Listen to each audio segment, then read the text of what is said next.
So we're getting ready to work on the M18 again. Still over there in the bag. But my plan is to get this whole front section of frame done up to right about the posts on the footrests here. So I'm not going to pull the whole thing apart and completely restore the frame, but I am going to get as much of it as I can without removing everything. So this morning I went through here and they had cut holes in the frame here and then tacked it back in, tacked in like a chunk of rectangular steel with a hole in it. And over here they had burned out a hole. So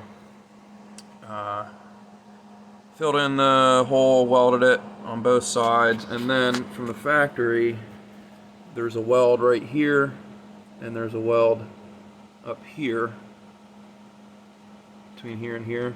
So what I did is I just ran the whole seam up from here to here, so that whole corner was burned in, and did the same thing over here. Then the engine cradle had some wear where the engine sits in these areas here. So I welded those and ground them flush. I had some weld nuts that had popped out here. These really tiny welds to weld the nuts in, like they're spot welded, I think. So I added in an extra bead on each weld nut to hold it in place. And then in addition to that, more little stuff. Stuff that doesn't really feel like progress, but it is.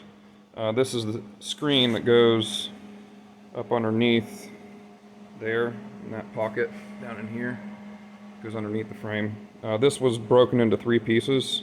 So this section here had broken off. I welded that back on. This section here had broken off. So I welded that back on, banged it back so it's straight again-ish. So now we've got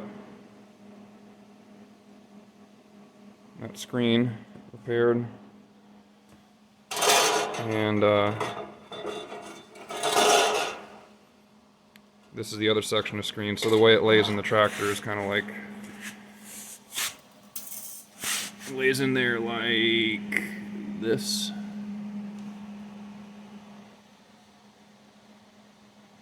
So it goes around, like right there is where the steering box is, right there, and right there is where the lift arms move up and down in the frame.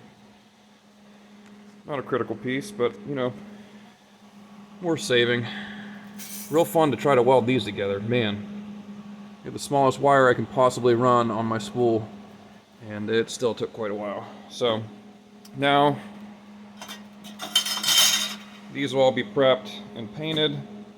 And then the next step is going to be, I'm going to slide the axle out and then get up underneath and clean the frame sections that I wasn't able to get to from the top down. You can see there's fresh paint here, but I want to get everything clean up underneath, back up to the footrest area,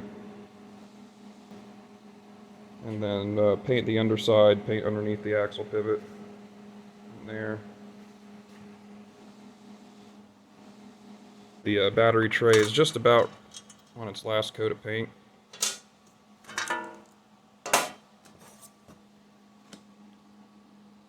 So, one more coat on the back side here and she'll be ready to go back in. And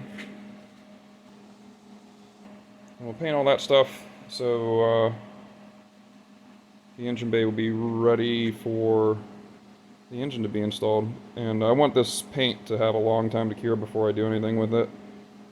Because it's cold now. It's getting into the 30s at night, and it's going to take a while for this paint to cure. So yeah, just wanted to give you a quick little update on what's going on with the 1882.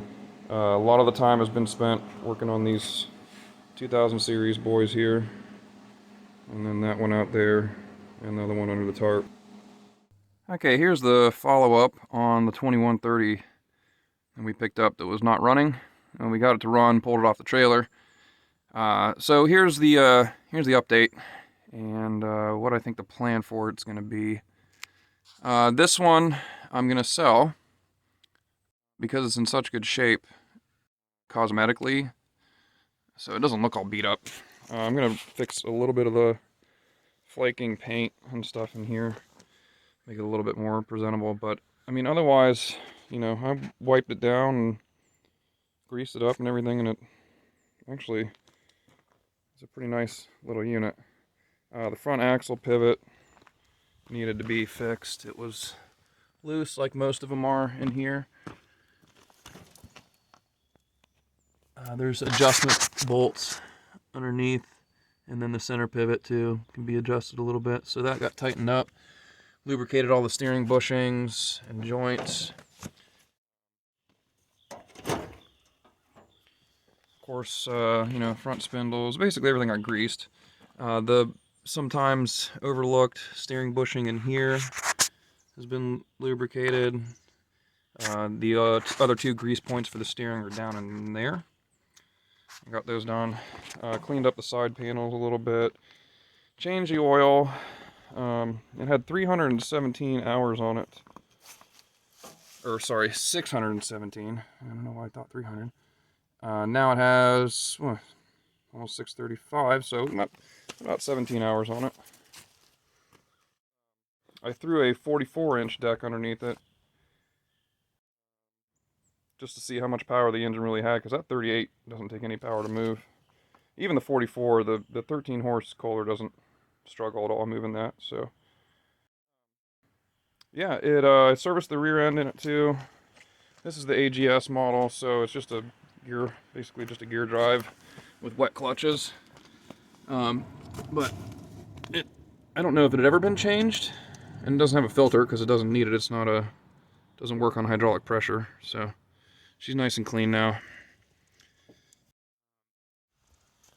I'll go ahead and start it up and show you the one issue that we have with it. That's going to have to be addressed before it's sold. The headlights are missing, obviously. The fuel pump was actually the main problem, so I went in and installed an electric pump here. It's a very low pressure, like 1 to 2 psi max, so it doesn't overdo the float. I got rid of the after fire solenoid on the carburetor and cleaned the carburetor too. Now let's get a cold start going, and I'll show you what really needs to happen to this thing, I think, before it can be sold.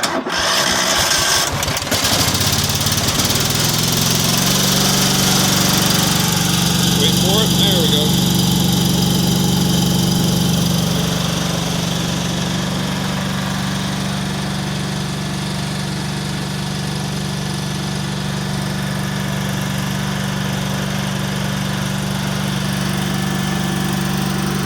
So she smokes only on the first startup. Doesn't seem to use much oil, but it definitely smokes like a freight train when you very first start it up. This continues for about a minute or so, and eventually it clears up and it's good.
Yeah, it's definitely oil.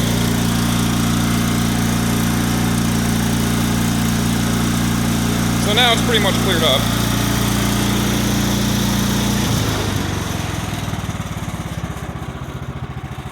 So I'm thinking we've got some valve stem seals not doing their job. Either they're just hot and cracked and not working anymore, or maybe they popped up off the seat, I don't know. But since it only does it after it sits for a while, and then otherwise it runs pretty well, I'm inclined to think that I'm going to be able to pull the head, replace the valve stem seals, and obviously we'll check it out from there. I mean, it could be rings, it could be a stuck ring or something, but you know, these aluminum engines expand a lot, things change and move a lot when they get hot, so typically they run much better and seal much better when they're hot. But yeah, gotta get that fixed. Otherwise the thing runs great, really. Got plenty of power.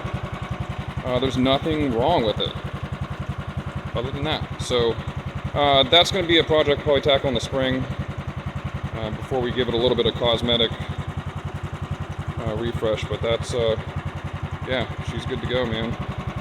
So once if we tear into that 13 horse command, I'll shoot a video of that, see what we find in there. I mean, really,